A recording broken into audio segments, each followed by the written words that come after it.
ठीक है। अब आवाज़ जा रही होगी, वैसे अभी तक आवाज़ कम जा रही होगी, अब आएगी आवाज़। सभी को शुभ संध्या। अब आवाज़ अच्छे से पहुंच रही होगी, कोई दिक्कत नहीं है। थोड़ी देर के लिए आवाज़ में दिक्कत थी, पुनः बता देते हैं, कोई दिक्कत नहीं। देखिए, मैंने कहा कि तर्क दोष। अब आवाज़ क्लियर जा रही है ना? ठीक। देखिए, मैंने कहा कि तर्क दोष कहने का मतलब है जब भी हम तर्क या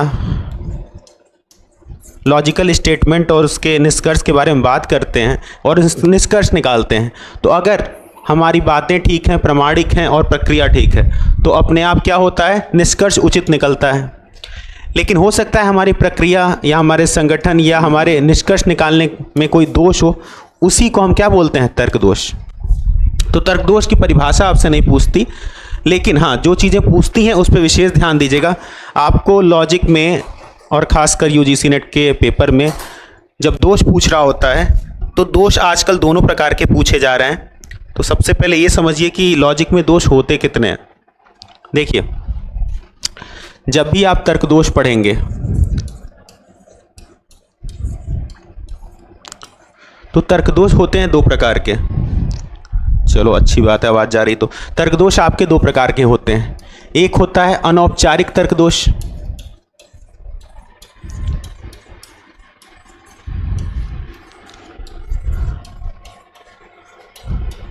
अनौपचारिक तर्क दोष, और एक होता है आपका औपचारिक तर्क दोष।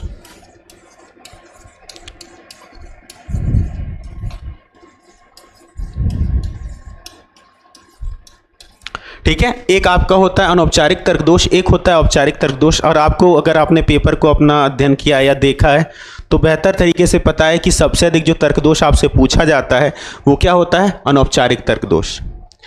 और ये जो औपचारिक तर्क दोष होता है, जब आप लॉजिक आगे पढ़ते रहेंगे क्लासों में, तो आपको पता है वैधता के नियम के साथ अनौपचारिक तर्क दोष आपको साथ में पढ़ाए जाते हैं, औपचारिक तर्क दोष। और अनौपचारिक तर्क दोष की ही क्लास आज आपको लेनी है, जिसमें आप कई तरह के दोष अक्सर पूछते हैं, काकताली क्या है या बाकी चीज़ें क्या हैं। ये वास्तव में यहीं से स्पष्ट हो जाएगा कि किस में क्या चीज़ होती है अथवा नहीं होती है। तो आज से आपकी अनौपचारिक तर्क दोष चलेगा। कुल मिलाकर के इसमें इम्पॉर्टेंट जो है, यूजीसी ने अभी तक जो दोष पूछे हैं उसमें अनौपचारिक के लगभग 12 रूप इम्पॉर्टेंट हैं। ठीक है, वो 12 आपको बहुत अच्छे से देख लेने। उन 12 में से आपको 1 या 2 क्वेश्चन अवश्य मिल जाता है, बाकी कोई समस्या नहीं होगी। अगर समझ जाएंगे तो फिर आप बाकी तर्क दोष भी आसानी से कर लेंगे। तो आज की क्लास में हम लोग अनौपचारिक तर्क दोष पढ़ेंगे। अनौपचारिक तर्क दोष सबसे पहले आपको पढ़ना होता है। अनौपचारिक तर्क दोष में जो सबसे इंपॉर्टेंट है, पहले वो जान लीजिए कौन कौन से इंपॉर्टेंट हैं, जो अक्सर एग्जाम में पूछते हैं। और अगर आपने पेपर दिया हो या देने वाले हैं तो इन दोषों पे विशेष ध्यान दीजिएगा। मैं कुछ अनौपचारिक प्रमुख तर्क दोषों के नाम बता दे रहा हूं।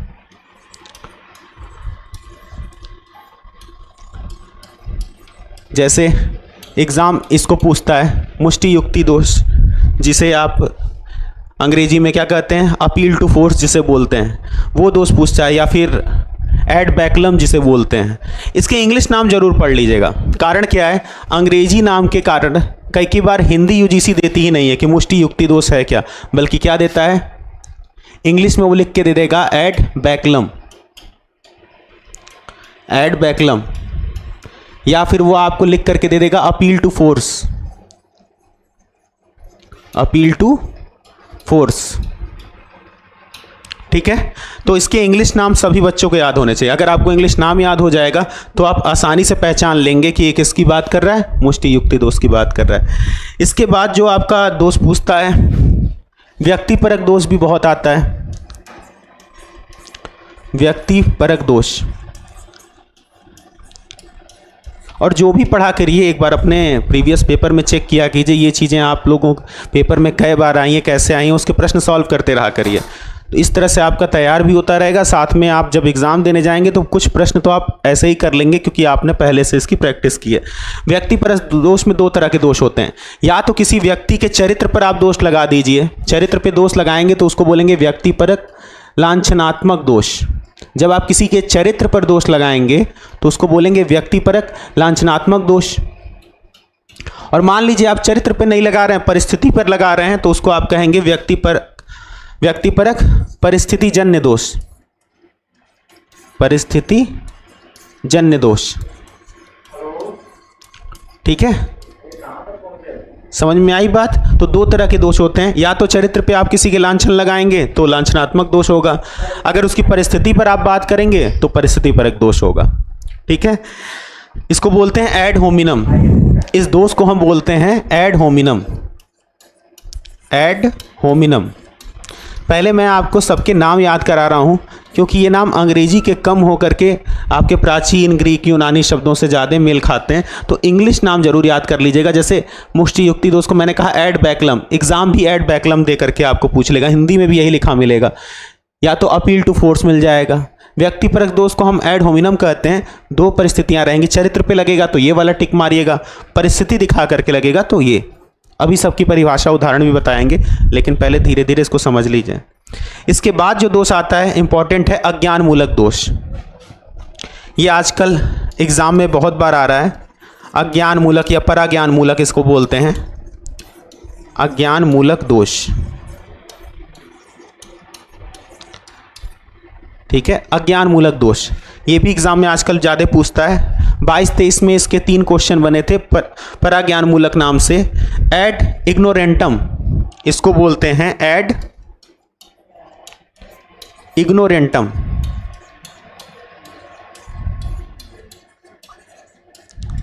एड इग्नोरेंटम। यहाँ तक किसी बच्चे को कोई दिक्कत, देखिए ध्यान से, सबसे ज़रूरी चीज़ क्या है कि आपको हिंदी के साथ इसकी इंग्लिश भी पता रहे। इंग्लिश पता रहेगी तो आप आसानी से इसको कर लेंगे, और इंग्लिश नहीं पता रहेगी तब समस्या होगी। इसके बाद आता है दयामूलक दोष। वैसे दोष के नाम अगर आप ढंग से समझ जाएंगे तो उसकी परिभाषा और उदाहरण भी आसानी से समझ जाएंगे।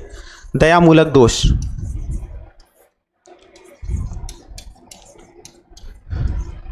दयामूलक दोष को कहते हैं एड मिजरिकार्डियम या अपील टू पिटी। एड मिजरिकार्डियम।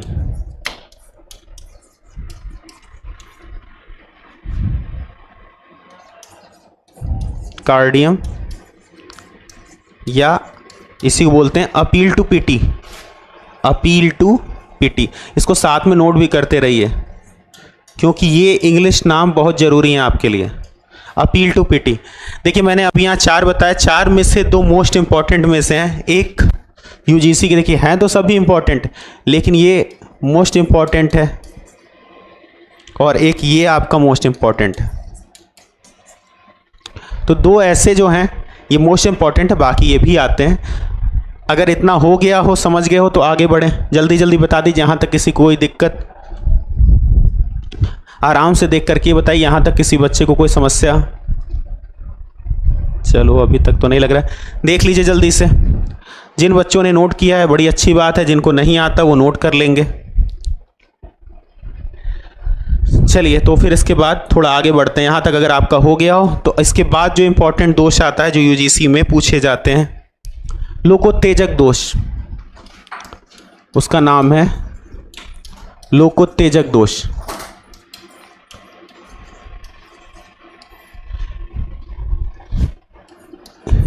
इसका भी अनुवाद आपको पता होना चाहिए, क्योंकि ये लोकोत्तेजक नाम से यूजीसी पूछती ही नहीं है। चलिए अच्छी बात है, कोई दिक्कत नहीं। इसको पूछती है, इसका नाम होता है एड पॉपुलम। एड पॉपुलम। लोकोत्तेजक में एड पॉपुलम। आपको ये अंग्रेजी का अनुवाद जरूर पता होना चाहिए। दयामूलक की मैंने इंग्लिश लिखी थी एड मिजरिकार्डियम या अपील टू पिटी। दयामूलक की इंग्लिश आपके लिए लिखी थी एड मिजरिकार्डियम। एड मिजरिकार्डियम, या इसको एक और इंग्लिश वर्ड है appeal to pity. Appeal to pity, इसकी इंग्लिश जरूर याद रखे रहिएगा, ठीक है। चलिए आगे बढ़ते हैं। लोकोत्तेजक के बाद जो इंपॉर्टेंट दोष आपका आता है, अभी आपने 5-6 दोष देखे हुए हैं। इसके बाद जो आपके दोष इंपॉर्टेंट आते हैं, मिथ्या कारण दोष। मिथ्या कारण दोष हाल फिलहाल कुछ बच्चों ने पूछा था एड हॉक वगैरह वाला, तो इसी से जुड़ा हुआ है, मिथ्या कारण दोष से। ठीक है, तो वो इसी से संबंधित था, पोस्ट हॉक, एड हॉक। तो मिथ्या कारण दोष असल में दो रूप में होता है। पहले तो आप इतना जान लीजिए, मिथ्या कारण दोष को बोलते हैं false causes, fallacy of false causes. इसको इंग्लिश बोलते हैं फैलेसी ऑफ फॉल्स कॉजेज। ठीक है, फैलेसी ऑफ फॉल्स कॉजेज। अब ये होते हैं दो रूप में, मिथ्या कारण दोष के दो रूप हैं। देखिए अभी ये थोड़ी देर तक कठिन लग सकता है क्योंकि आप लोगों ने कभी पढ़ा नहीं है, लेकिन अगर एक इसकी परिभाषा और उदाहरण को देखेंगे फिर ये आपको बड़े इजीली समझ में आएगा। और हर बार अगर आप यूजीसी का पेपर देखिए तो एक बार जरूर आता है। ध्यान देखिए, एक दो प्रकार का है, अकारण कारण दोष। इसका जो पहला भाग है उसको हम बोलते हैं अकारण कारण दोष, बिना कारण के कारण मान लेना, अकारण कारण दोष। और दूसरा जो काफ़ी प्रसिद्ध हो चुका है मिथ्या कारण दोष का, वो रूप होता है आपका काकतालीय।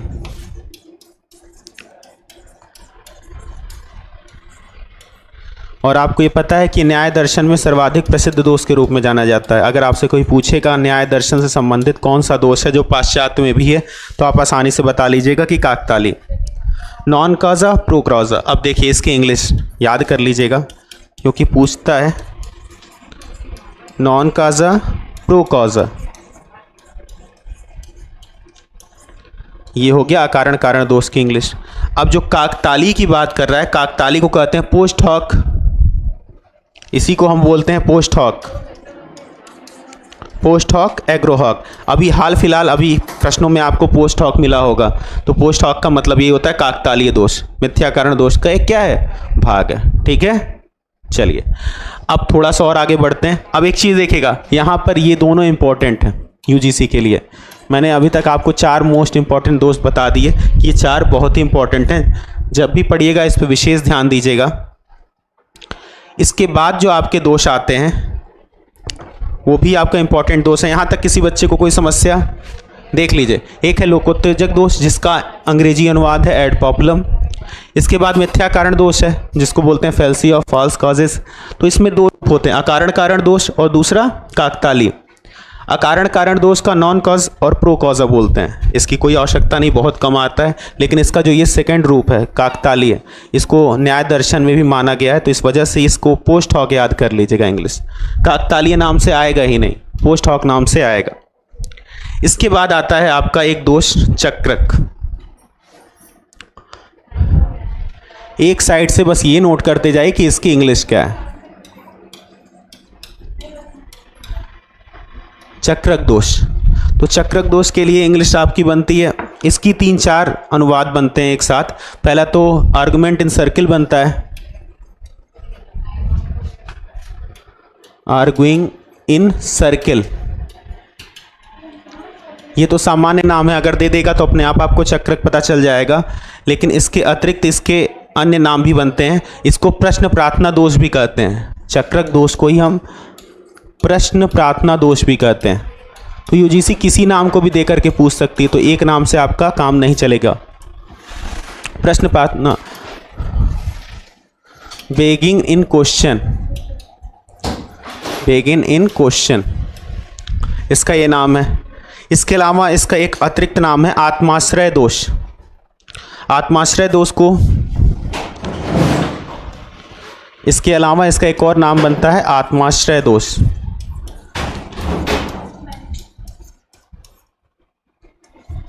आत्माश्रय दोष की इंग्लिश थोड़ी अलग होती है, इस पे ध्यान दीजिएगा। पिटीटो प्रिंसिपी, पिटीटो प्रिंसिपी, पिटीटो प्रिंसिपी। ठीक है, तो एक चीज देखिएगा, मान लीजिए आपको चक्रक दोष का उदाहरण भले याद आ जाए, दयामूलक को अभी मैंने बता दिया। ठीक है, चलिए अगर चक्रक दोष का आपको भले उदाहरण याद आ जाए, लेकिन वो चक्रक दोष ना दे करके दे दिया ऑप्शन है प्रश्न प्रार्थना, अगर नहीं पता होगा तो आपको फिर समझ ही नहीं आएगा कि चक्रक दोष है। तो ध्यान दीजिएगा, चक्रक दोष को हम प्रश्न प्रार्थना भी बोल सकते हैं और आत्माश्रय भी बोल सकते हैं।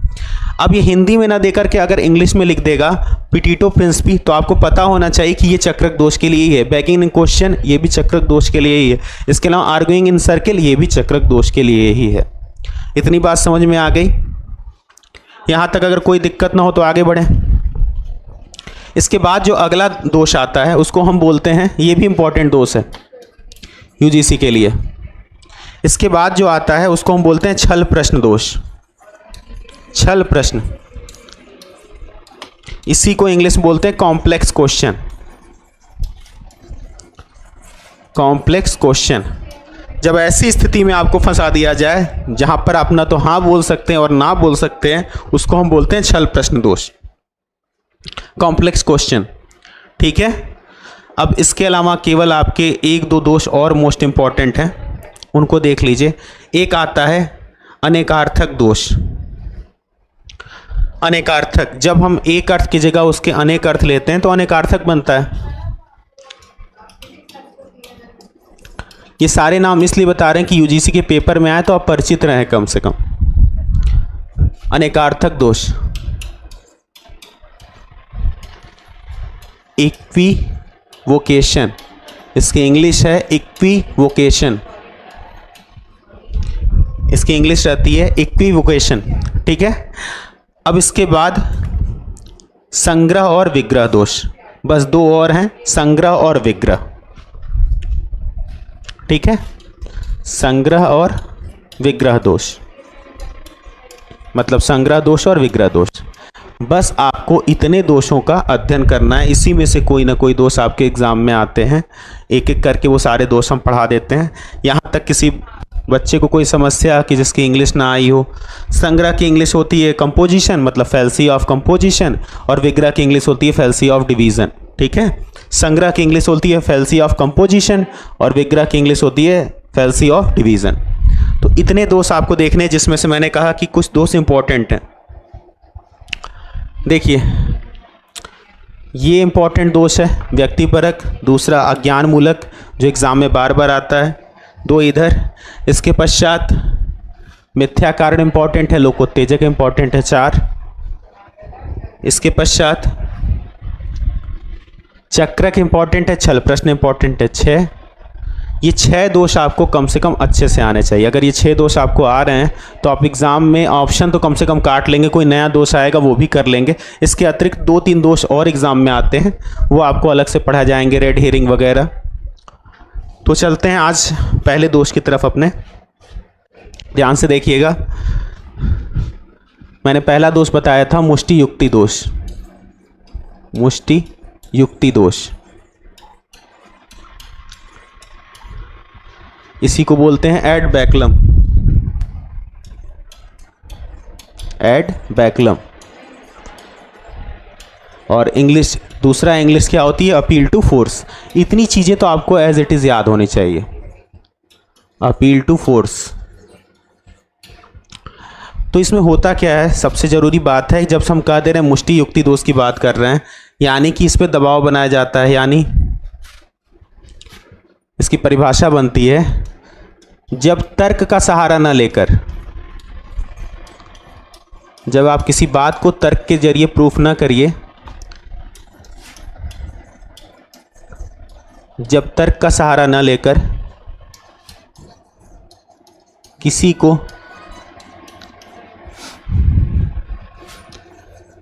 जबरदस्ती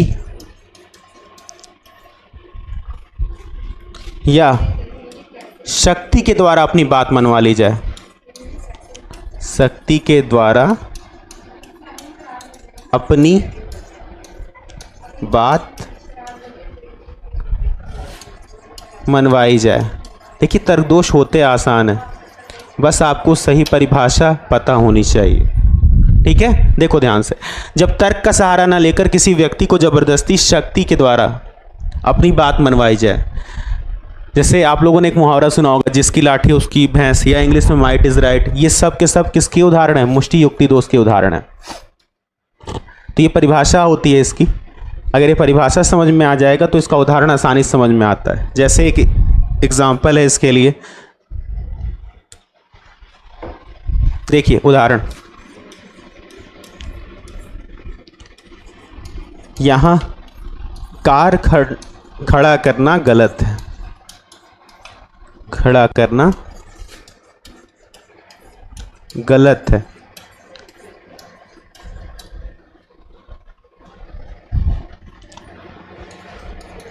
आप हटा लीजिए,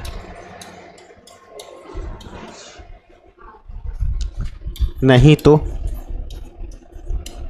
मुझसे बुरा कोई नहीं होगा, मुझसे बुरा कोई नहीं होगा। ध्यान से आप एग्जाम्पल पढ़िए और उसके बाद परिभाषा को पढ़िए। आप में से सभी बच्चों को एक बात समझ में आ जाएगी कि यहाँ पे जो दोष उत्पन्न हो रहा है, यूजीसी आपको ये उदाहरण देगी और आपसे पूछेगी निम्नलिखित में कौन सा दोष है। तो देखिए परिभाषा बोलती है तर्क का सहारा न लेकर किसी को जबरदस्ती या सख्ती के द्वारा अपनी बात मनवाने का प्रयास करना। उदाहरण पे आइए, यहाँ कार खड़ा करना गलत है, ये बात मैंने कही लेकिन इसका कारण नहीं दिया, बल्कि आगे क्या लिख रहा हूँ, आप हटा लीजिए नहीं तो मुझसे बुरा कोई नहीं होगा। यहाँ पर वास्तव में किसका प्रदर्शन किया जा रहा है, शक्ति का। जब भी शक्ति का प्रदर्शन करेंगे तो दोष क्या उत्पन्न होगा, मुष्टि युक्ति दोष। तो सबसे जरूरी चीज़ होता है कि उस वाक्य में आप, हाँ भैया प्रणाम, देखिए उस वाक्य में आप पहचानिए कि कौन सा दोष है। तो यहाँ तक किसी बच्चे को दिक्कत, ये उदाहरण सभी बच्चों को समझ में आ रहा है, किसी बच्चे को ये तो समस्या नहीं कि इस उदाहरण में कोई दिक्कत आ रही हो, ठीक है। तो जब भी आपको एग्जाम में उदाहरण आ रहे हैं तो सबसे पहले उदाहरण पर ध्यान दीजिए कि लिखा क्या है। जैसे आप उदाहरण को पहचान जाएंगे तुरंत आप दोष पहचान जाएंगे, ठीक है। यहाँ तक, हाँ ठीक है। तो यहाँ तक अगर आप समझ में आ गया तो अब अगला दोष बताते हैं। देखिए आपको सारे दोष एक एक करके बता देते हैं, फिर आपको अलग अलग एग्जाम्पल समझाते हैं। इसके बाद मैंने कहा था व्यक्तिपरक दोष।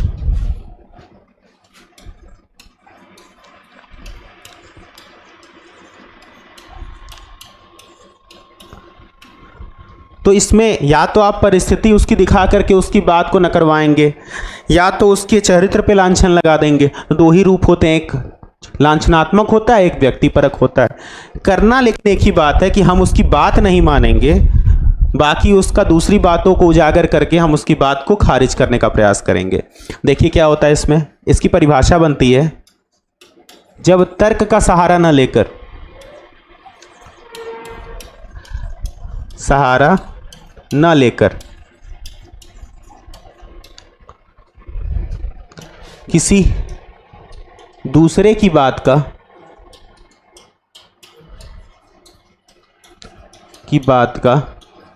खंडन।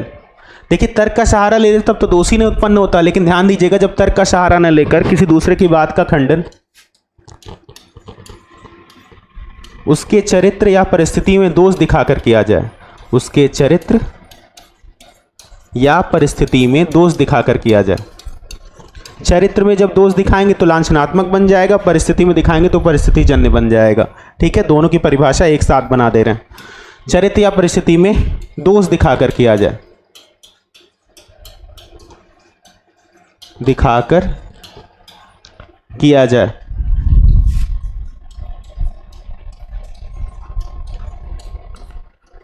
तो वहां पे कौन सा दोष होगा, व्यक्तिपरक दोष होगा।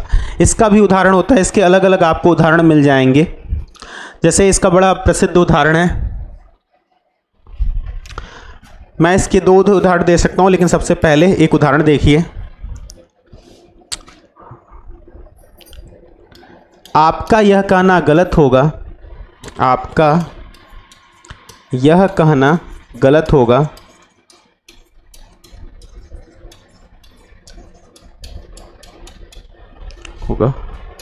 कि जीव हत्या पाप है, कि जीव हत्या पाप है। आपका यह कहना गलत होगा कि जीव हत्या पाप है। अच्छा अभी रिजल्ट आ गया है क्या? आने तो वाला था, मुझे एग्जैक्टली नहीं पता, मैं तो क्लास ले रहा हूं कि रिजल्ट अगर आ गया तो बड़ी अच्छी बात है, और क्लास लेने के बाद देखते हैं रिजल्ट आ गया हो तो चलिए अच्छी बात है। चलिए देखिए, आपका यह कहना गलत होगा कि जीव हत्या पाप है, क्योंकि ध्यान से देखिएगा, इसमें एक पंक्ति लिखेगी, क्योंकि आप स्वयं मांसाहारी हो।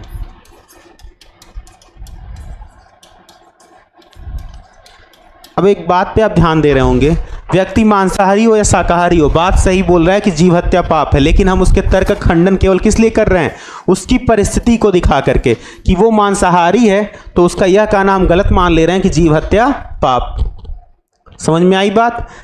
जब भी आप इसको पढ़ेंगे तो आपको एक आइडिया तो लगेगा। ध्यान से देखिए, जब भी उदाहरण देखिए तो आपको एक बात तो समझ में आ रही होगी कि इस उदाहरण में लिखा है कि आपका यह कहना गलत है कि जीव हत्या पाप है। देखिए, इस बात का मैं खंडन कर रहा हूं, लेकिन तर्क का सहारा नहीं ले रहा हूं, बल्कि आपकी परिस्थिति, आपकी आदत को हम क्या कर रहे हैं, उजागर करके आपकी बात का खंडन कर दे रहे हैं। मतलब मांसाहारी होने के कारण आपकी बात नहीं मानी जाएगी। तो इस प्रकार के दोष कहलाते हैं व्यक्तिपरक दोष, जिसे इंग्लिश में एड होमिनम बोला जाता है। इसके इंग्लिश में एड होमिनम बोला जाता है। तो परिस्थिति दिखाएंगे तो परिस्थितिजन्य बन जाएगा, और डायरेक्ट चरित्र पर लांछन लगाएंगे तो आपका लांछनात्मक दोष बन जाएगा। इन दो दोषों में किसी बच्चे को कोई समस्या? ध्यान से देख लीजिए, मैंने पहले बताया मुष्टि युक्ति दोष, अब बता रहा हूं व्यक्तिपरक दोष। इसमें आप में से किसी बच्चे को कोई समस्या हो तो पूछ लीजिए, न समस्या हो तो आगे बढ़े। अब जैसे मान लीजिए अब किसी बच्चे के मन में आ जाए सर लांछनात्मक को इंग्लिश में क्या कहेंगे, तो लांछन हमेशा आपको पता ही होता है, अब शब्दों से भरी हुई होती है, एब्यूसिव कहते हैं, यानी कि एड होमिनम एब्यूसिव। और परिस्थितिजन को आपको पता ही है कि आप परिस्थितिजन के लिए कंडीशन या बाकी वर्ड का इस्तेमाल कर सकते हैं। चलिए, तो यहां तक किसी को समस्या? ठीक, तीसरे पे चलते हैं। अगर अभी तक समस्या नहीं है तो बहुत अच्छी बात है। आगे देखिए, तीसरा दोष बड़ा इंपॉर्टेंट है, अज्ञान मूलक। तीसरा दोष आपका इंपॉर्टेंट है, अपील टू इग्नोरेंस, जिसे आप बोल सकते हैं इग्नोरेंटम बोल सकते हैं, एड इग्नोरेंटम। तो इसके कई नाम हैं, या फिर इग्नोरेशिया बोल सकते हैं, कई नाम इसके आते हैं छोटे छोटे। तो बस अज्ञान मूलक दोष, तो ये बड़ा सिंपल सा दोष है, एड इग्नोरेंटम के नाम से जाना जाता है। ठीक है, अपील टू इग्नोरेंस के नाम से जाना जाता है, इग्नोरेशिया के नाम से जाना जाता है। इसकी परिभाषा, जब किसी बात को, अज्ञानता का मतलब तो आप जानते हैं कि आपको सही बात का ज्ञान नहीं है। अज्ञानता का तो एक सामान्य सा अर्थ आप सभी जानते होंगे ना, कि जब आपको किसी सही बात का ज्ञान न हो तो उसी को हम क्या बोलते हैं, अज्ञान। तो जब इसको दोष के रूप में दिखाना होगा तो कैसे दिखाएंगे? ध्यान से देखिए, जब किसी बात को केवल इसलिए सही माना जाए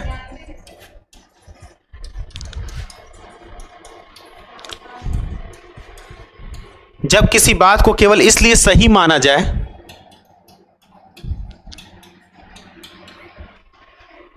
क्योंकि वह आज तक किसी ने गलत न सिद्ध की हो, क्योंकि वह आज तक किसी ने गलत न सिद्ध की हो, गलत न सिद्ध की हो।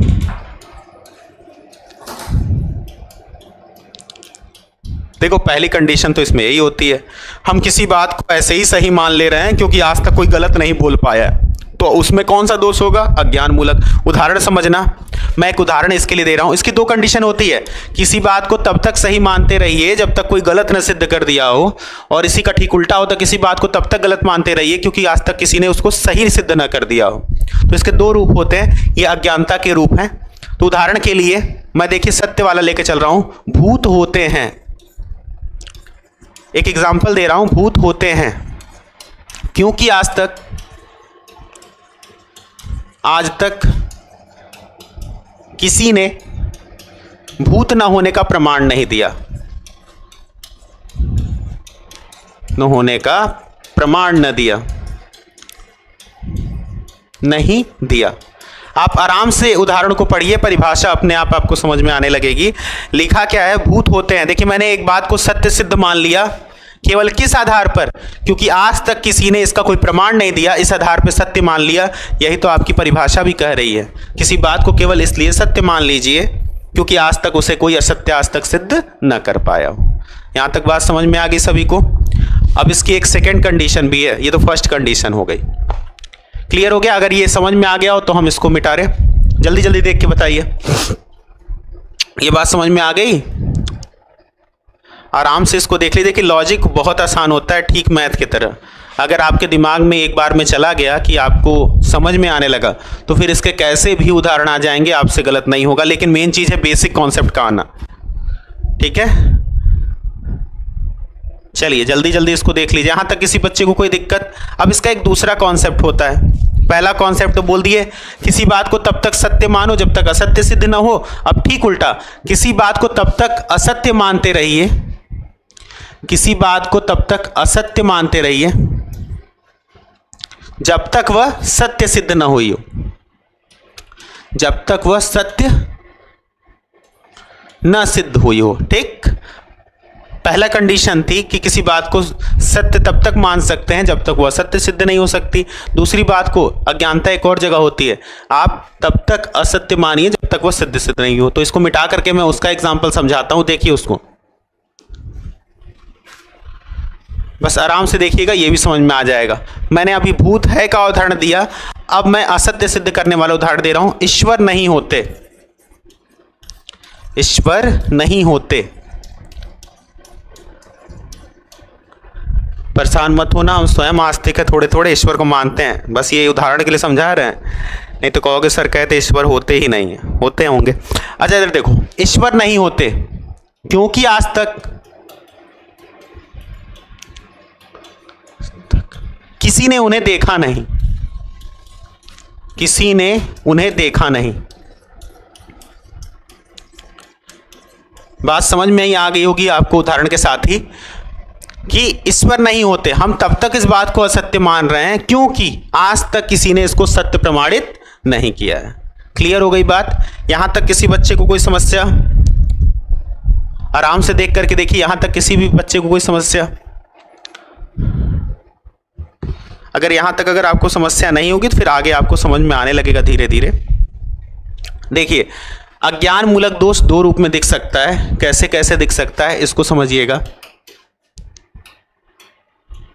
सत्य हम तब तक स्वीकार कर रहे हैं क्योंकि आज तक कोई असत्य नहीं मान पाया है, पहली कंडीशन। ठीक उल्टी दूसरी कंडीशन होती है, हम अब तक असत्य इसलिए स्वीकार कर रहे हैं क्योंकि आज तक उसको कोई सत्य नहीं कहा है। तो ये दोनों रूप ही क्या होते हैं? अज्ञानता का प्रदर्शन करते हैं, तो इसीलिए इसको हम बोलते हैं अज्ञान मूलक दोष।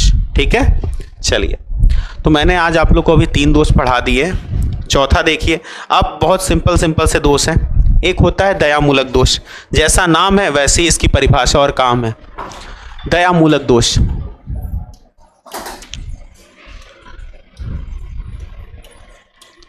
दया मूलक दोष की मैंने इंग्लिश बताई थी, एड मिजरिकार्डियम या appeal to pity. Ad misericordiam, ad misericordiam या अपील टू पिटी, या अपील टू पिटी। तो इसमें क्या है, अब यहां पर तर्क का सहारा नहीं लेकर हम किसी क्या करते हैं, दया का भाव उत्पन्न करके अपनी बात मनवाने का प्रयास करते हैं। इसका सबसे अच्छा एग्जाम्पल आप लोग देखते हैं अदालत में। कोई भी वकील अपने मुवक्किल के लिए यानी कि अपराधी के लिए कहता है कि ये व्यक्ति निर्दोष है, बस परिस्थिति बस आकर के इसने ये कर दिया, तो कृपया आप इस पर थोड़ा ध्यान दीजिए, दया दिखाइए। तो वास्तव में सबसे अधिक जो इसका प्रयोग होता है वो अदालतों में होता है। अगर गलती से कभी यूजीसी ने आपसे पूछ लिया कि कौन सा दोष है जिसका सर्वाधिक प्रयोग अदालती कामकाजों में देखने को मिलता है या वाद विवाद में देखने को मिलता है, तो यही दोष है, दया मूलक दोष। अदालतों में इसका बहुत ज़्यादा प्रयोग किया जाता है। दया किसके मन में? जज के मन में दया उत्पन्न करके सजा को कम कराना या खत्म कराने की दृष्टि से। तो इसका नाम ही दया मूलक है। इसमें होता क्या है, जब तर्क का सहारा ना लेकर, जब तर्क का सहारा ना लेकर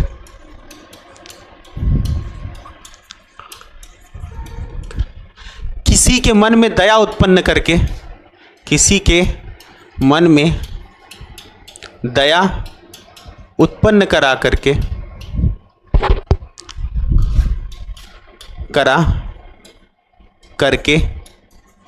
अपनी बात मनवाना, अपनी बात सिद्ध करना या मनवाना, बहुत सिंपल सा दोष है। परिभाषा समझ में एक बार में आ जाती है। मतलब कह ये रहा है, जब तर्क का सहारा न लेकर के किसी के मन में दया का भाव उत्पन्न करा के अपनी बात को अगर आप मनवाते हैं तो वहां पे कौन सा दोष उत्पन्न होता है? एड मिजरिकार्डियम या अपील टू पिटी या हिंदी में दया मूलक युक्ति दोष। जैसे यूजीसी ने एक छोटा सा एग्जाम्पल दिया था, अभी हाल फिलहाल के पेपरों में आया हुआ भी है। मिस्टर एक्स मलिन बस्ती में रहते हैं,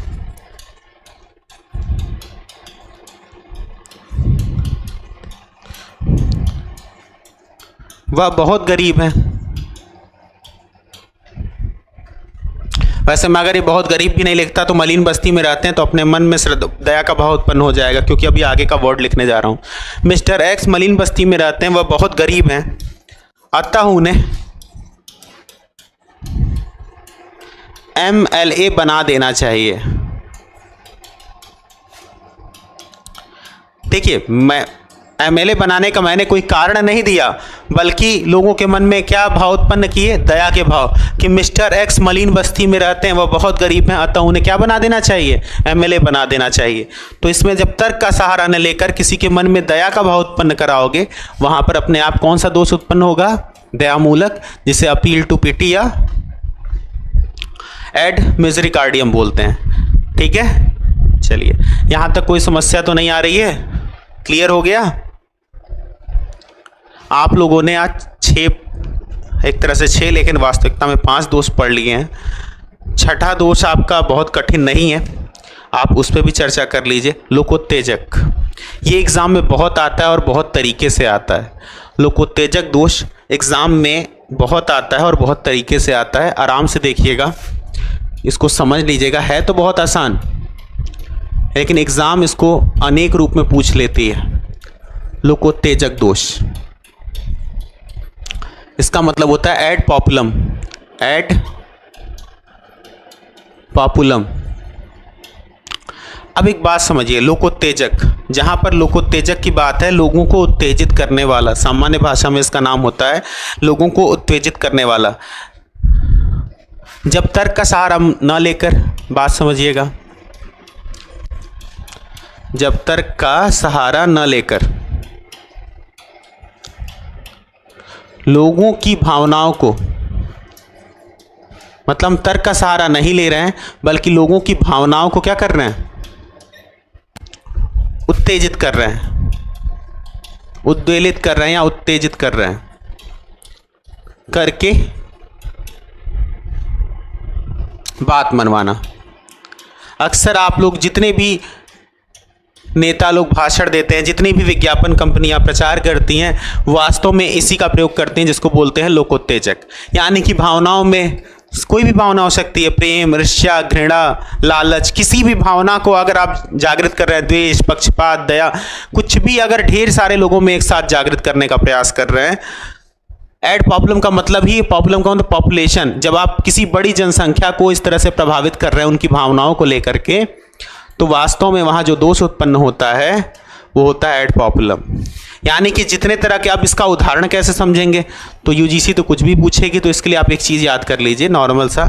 जब भी आपको कोई विज्ञापन का प्रचार दिखे, मान लो कि यूजीसी ने किसी विज्ञापन को दे दिया या किसी भाषण का अंश दे दिया या सामूहिक रूप से बातें कही गई हों कि एक्टर पीले कपड़े पहनते हैं तो आप सभी को पीले कपड़े पहनने चाहिए, ऐसा कुछ लिखा हो, तो विज्ञापन, भाषण या सामूहिकता की जहां बात होगी, वास्तव में ये टारगेट हो रहा होगा किसी बड़ी जनसंख्या की तरफ, पॉपुलेशन की तरफ। तो अपने आप समझ जाना वहां जो दोष आने वाला है वो क्या आएगा, लोकोत्तेजक।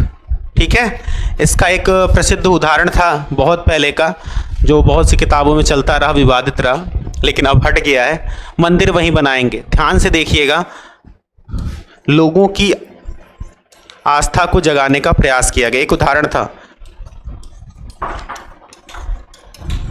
ये वास्तव में लोगों की आस्थाओं को उद्वेलित करने का प्रयास था। तो अपने आप अगर कोई पूछेगा ये लाइन दे करके कि इसमें कौन सा दोष उत्पन्न हो रहा है, तो आप अपने आप बता सकते हैं कि इसमें लोकोत्तेजक दोष उत्पन्न हो रहा है। या फिर पहले इस्तेमाल करें फिर विश्वास करें, आपने प्रचार में सुना होगा, पहले इस्तेमाल करें फिर विश्वास करें। अक्सर टीवी पे घड़ी का प्रचार आता है, तो वास्तव में ये प्रचार किस दोष का उदाहरण है, ये है लोकोत्तेजक दोष का उदाहरण। ठीक है, यहां तक किसी बच्चे को कोई समस्या? चलिए देखिए, ये दोष अच्छे से एक बार देख लीजिएगा, पढ़ लेंगे एक बार भी तो ये समझ में आ जाता है आसानी से। और एग्जाम्पल जितने होंगे 2019 से लेकर के 23 तक में, 4 साल में आपके बहुत से एग्जाम्पल है, अलग अलग प्रकार के दोषों के अच्छे अच्छे एग्जाम्पल। उनको आप धीरे धीरे करके करते रहेंगे तो ये सारी चीज़ें समझ में आने लगेंगी। ठीक है, चलिए अब आगे आता है श्रद्धामूलक दोष। ये भी आपका आसान है। कैसे आसान है, इसको भी समझिए।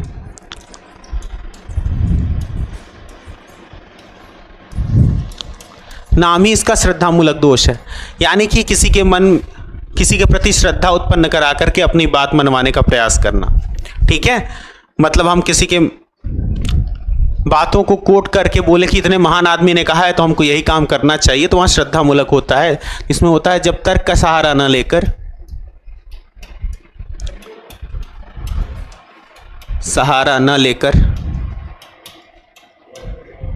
किसी आप्त वचन का मतलब महापुरुष के वचन या बड़े आदमी के वचन, किसी आप्त वचन के आधार पर अपनी बात मनवाना।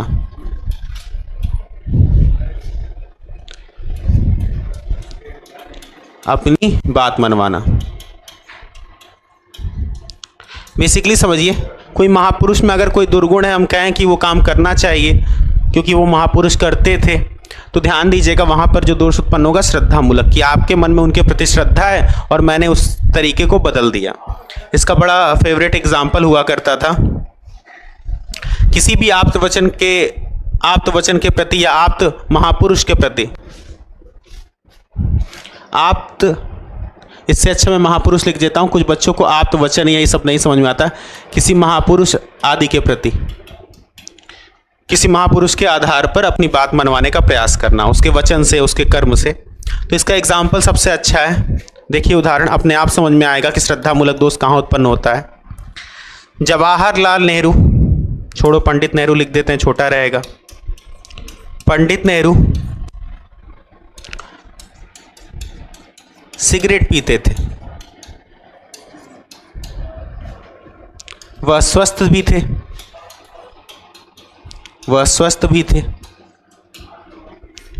अतः हमें सिगरेट पीने से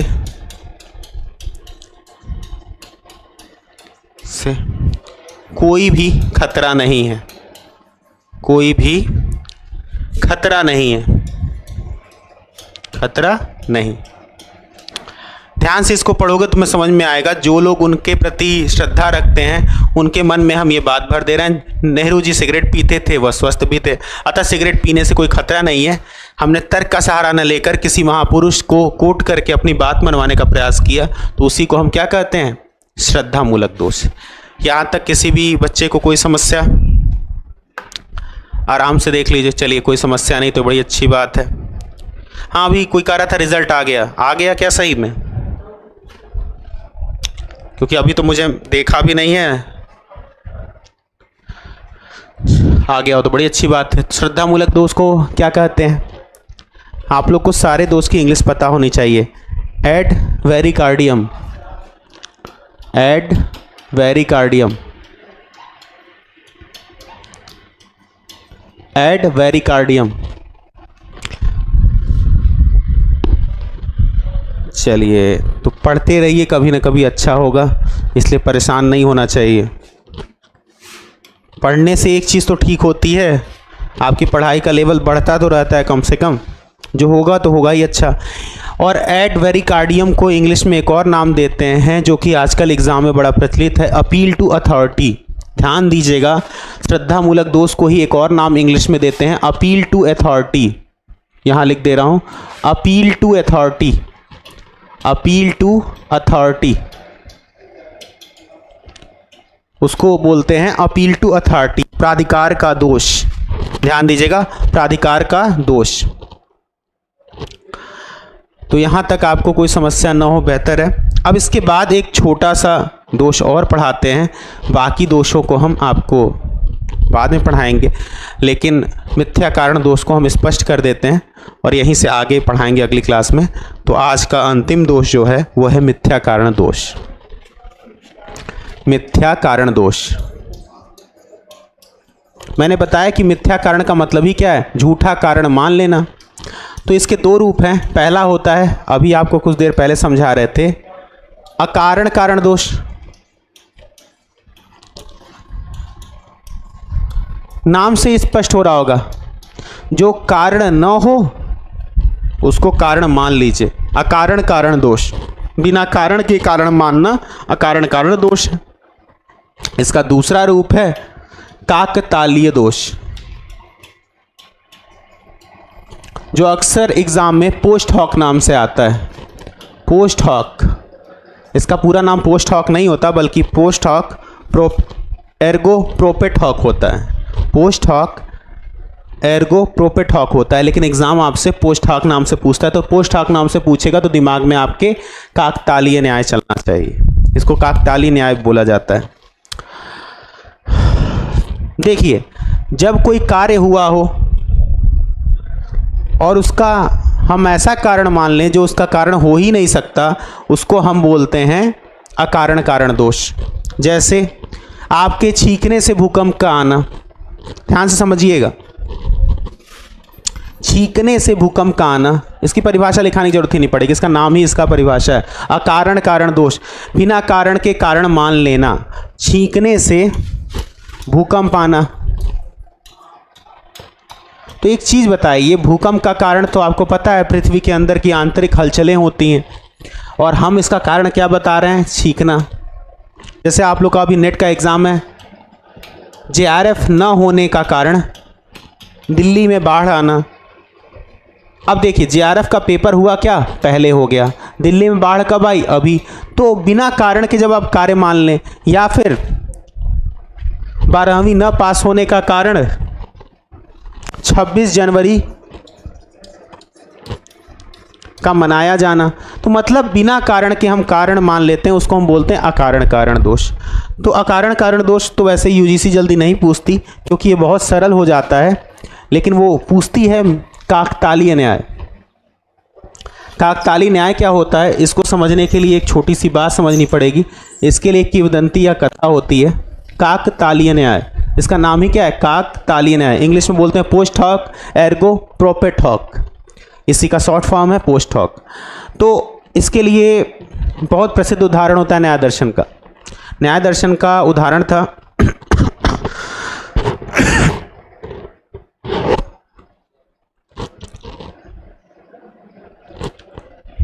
देखो, सिंपल सा था। एक ताड़ का पेड़ हुआ करता था, जैसा भी पेड़ है काम चला लेना, ताड़ ही का ही पेड़ है। ताड़ के पेड़ पे एक कौवा आके बैठता है।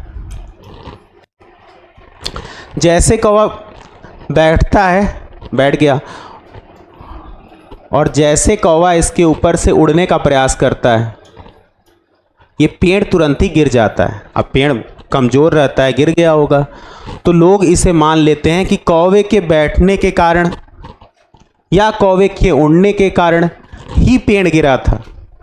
तो इसीलिए इसका नाम क्या है? काक का मतलब कौवा, ताली का मतलब ताल का पेड़। मतलब दो चीज़ों का रिलेशन ज़बरदस्ती का बना देते हैं। क्रो एंड पाम, एक रिलेशन ज़बरदस्ती बना देते हैं कि कौवे के बैठने से ही पेड़ गिरा या कौवे के उड़ने से ही पेड़ गिरा। तो वास्तव में एक प्रकार का अंधविश्वासी दोष होता है। ध्यान देना, अगर आपसे कोई पूछे कौन सा दोष अंधविश्वास का दोष कहा जाता है, तो अंधविश्वास का दोष कहा जाता है काकतालीय न्याय को, अंधविश्वास का दोष। तो अगर कोई पूछे कौन सा दोष अंधविश्वास पर आधारित है, तो हमेशा ध्यान देना काकतालीय न्याय दोष है जो कि अंधविश्वास पर ही आधारित है। बात समझ में आ गई? यहाँ तक किसी बच्चे को कोई दिक्कत? ठीक है। जैसे बिल्ली के रास्ता काट देने से आज मैं फेल हो गया, तो यहाँ पे आप ध्यान से देख रहे होंगे अशुभता या अंधविश्वास की बात की गई है, तो बिना किसी टेंशन के आप टिक मार के आ सकते हैं काकतालीय न्याय। यहाँ तक किसी बच्चे को कोई समस्या? आज आपके बस यही 8-10 दोष पढ़ाए जाएंगे। अगली कक्षा में इन दोषों की संख्या को पूरा कर दिया जाएगा। जो 2-4 दोष आपके और इम्पोर्टेंट बचे हुए हैं। यहाँ तक किसी बच्चे को कोई समस्या हो तो बताइए, जल्दी जल्दी देख लीजिए। और कोचिंग की कोई भी सूचना ले नहीं रहा करे तो आपका यहाँ पे नीचे नंबर चलता रहता है, यहाँ पे कॉल करके आप अपने शंका का समाधान कर लिया कीजिए। यहाँ तक किसी बच्चे को कोई दिक्कत? देखिए, यूजीसी के नेट लॉजिक में मुश्किल से 12-13 टॉपिक हैं, और 12-13 टॉपिक अगर आप ध्यान से पढ़ लेंगे तो 5 में से 5 नंबर पूरा आ जाएगा, कोई समस्या नहीं है। बस चीज़ों को समझने की ज़रूरत है। ठीक है, तो अगर कोई समस्या नहीं तो बहुत अच्छी बात है। आप एक बार पढ़ लिए हैं, घर बैठ कर के पुनः एक बार इसको देख कर के नोट कर लीजिएगा। इसके पश्चात आपको नोट्स की भी आवश्यकता नहीं पड़ेगी बिना किसी परेशानी के। और इसके बाद आप 19 से लेकर के 23 तक के प्रश्नों में करना शुरू करिएगा, तो आपको इसके अतिरिक्त जो दोष पता चलेंगे, ध्यान दीजिएगा, आपको एग्ज़ाम में इसके अतिरिक्त भी 2-4 दोष पता चलेंगे, वो अगली कक्षा में हमें बता दीजिएगा, उनके ऊपर भी चर्चा कर देंगे। तो आपके संपूर्ण दोष, जैसे आज आपने 10 दोष पढ़े हैं, उस दिन भी आप 10 दोष पढ़ लेंगे, आपके सारे दोष खत्म हो जाएंगे। और इसमें से 1-2 एग्जाम्पल आपको फिक्स एग्जाम में मिलता है, पेपर देख लीजिएगा। चलिए, तो आज की कक्षा को यहीं विराम देते हैं। अपना अच्छे से पढ़ते रहिए। सभी को धन्यवाद।